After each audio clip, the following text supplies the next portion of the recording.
IFEF de Korogo, la ministre de la Solidarité et de la lutte contre la pauvreté, visite l'espace. Ici sont formées des jeunes filles sur le leadership, la connaissance de soi, la santé sexuelle et l'entrepreneuriat par l'épargne, entre autres. Encadrées par des mentors, ces jeunes filles sont des bénéficiaires des acquis de la première phase du projet Suède. Grâce à leurs conseils, j'arrive à m'en sortir.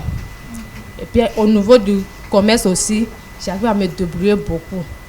Parce que quand tu fais un commerce et tu ne sais pas comment gérer ton argent, tu te fatigues pour rien. Comme elle, le projet Suède ou projet d'autonomisation des femmes et le dividende démographique au Sahel, démarré en 2015, aura dans sa première phase permis à 50 000 femmes dans plusieurs régions de la Côte d'Ivoire de réduire leur vulnérabilité. Pour le lancement officiel de la seconde phase, Korogo, la capitale de la région du Poro, est choisie. L'objectif visé par cette deuxième phase du projet Suède, qui s'étend sur 20 régions administratives, est d'intensifier les activités et de les porter à l'échelle au niveau national par son extension à 10 nouvelles régions.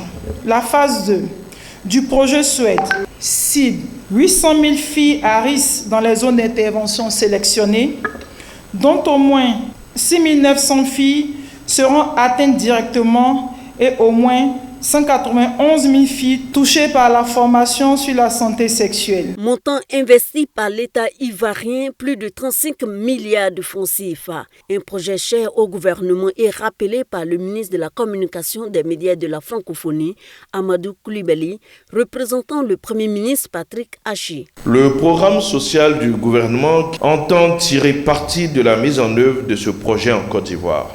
Il faut rappeler que le PSGouv, le programme social du gouvernement, vise précisément à accélérer le rythme de la réduction de la pauvreté et à rendre la croissance économique plus inclusive à travers des actions sociales ciblant les populations vulnérables.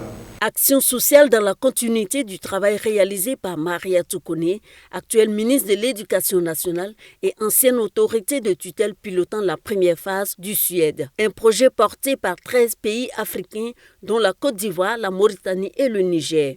Il bénéficie de l'appui financier et technique de la Banque mondiale et de l'UNFPA.